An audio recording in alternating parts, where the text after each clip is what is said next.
demonstration for freedom in the history of our nation. 50 years ago, a great American, in whose symbolic shadow we stand today, signed the Emancipation Proclamation. This momentous decree is a great beacon of light of hope to millions of Negro slaves who have had been seared in the flames of weltering injustice. It came as a joyous daybreak to the end, the long night of their captivity. But 100 years later, the Negro still is not free. 100 years later, the life of the Negro is still badly crippled by the manacles of segregation and by the chains of discrimination. 100 years later, the Negro lives on a lonely island of poverty in the midst of a vast ocean of material prosperity. 100 years later, the Negro is still languishing in the corners of American society and finds himself in exile in his own land. So we've come here today to dramatize a shameful condition. In a sense, y'all, we've come to our nation's capital to cash a check. When the architects of our republic wrote the magnificent words of the Constitution and the Declaration of Independence, they were signing a promissory note to which every American was to fall heir. This note was a promise that all men, yes, black men as well as white men, would be granted the unalienable rights of life, liberty, and the pursuit of happiness. We must forever conduct our struggle on the high plane of dignity and discipline. We must not allow our creative protest to degenerate into physical violence, and it must not lead us to distrust all white people.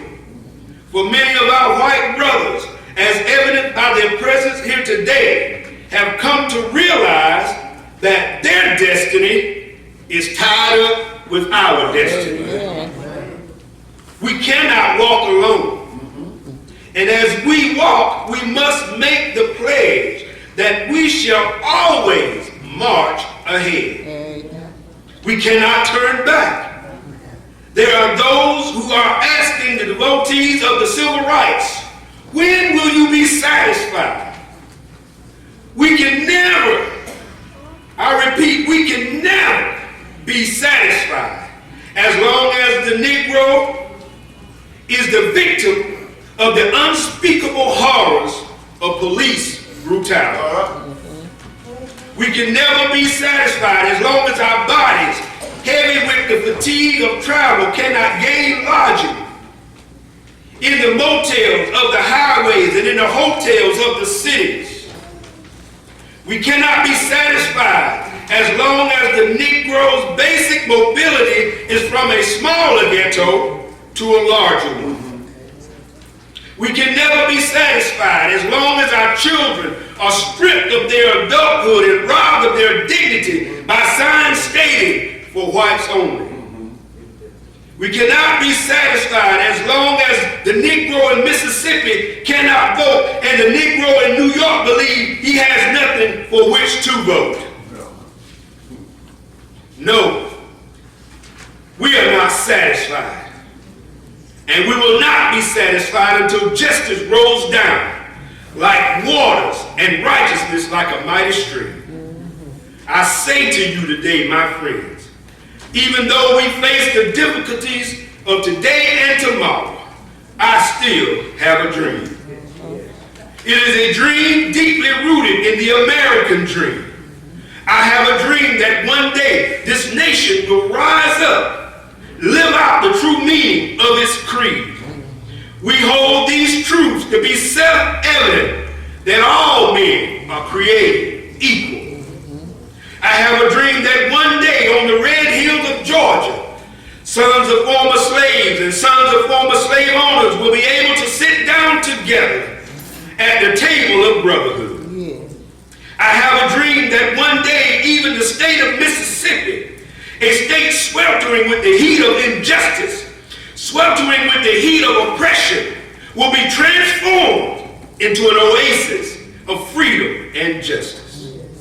I have a dream that my 4 little children will one day live in a nation where they will not be judged by the color of their skin, but by the content of their character. I have a dream. I have a dream that one day in Alabama, with this vicious, racist, with this governor having his lips dripping with the words of interposition and nullification, one day right there in Alabama, little black boys and little black girls will be able to join hands with little white boys and little white girls as sisters and brothers. I have a dream. This will be the day when all of God's children will be able to sing with new meaning, my country, 'tis of thee. Sweet land of liberty, of thee I sing. Land where my fathers died, land of the pilgrim's pride. From every mountainside, let freedom ring. And if America is to be a great nation again, this must come true. So let freedom ring from the prodigious hilltops of New Hampshire. Let freedom ring from the mighty mountains of New York. Let freedom ring from the heightened allegiances of Pennsylvania. Let freedom ring from the snow-capped Rockies of Colorado. Let freedom ring from the curvaceous slopes of California. But not only that, let freedom ring from Stone Mountain of Georgia. Let freedom ring from Lookout Mountain of Tennessee. Let freedom ring from every molehill of Mississippi.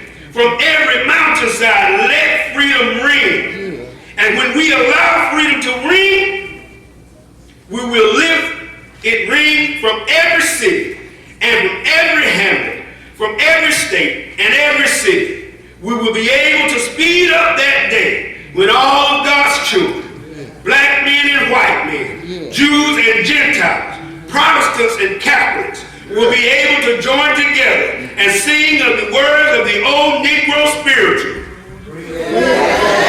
Free at last. Thank God Almighty, we're free at last. Amen.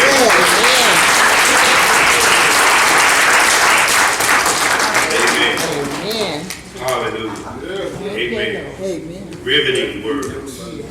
Amen. Riveting words. Amen. All right.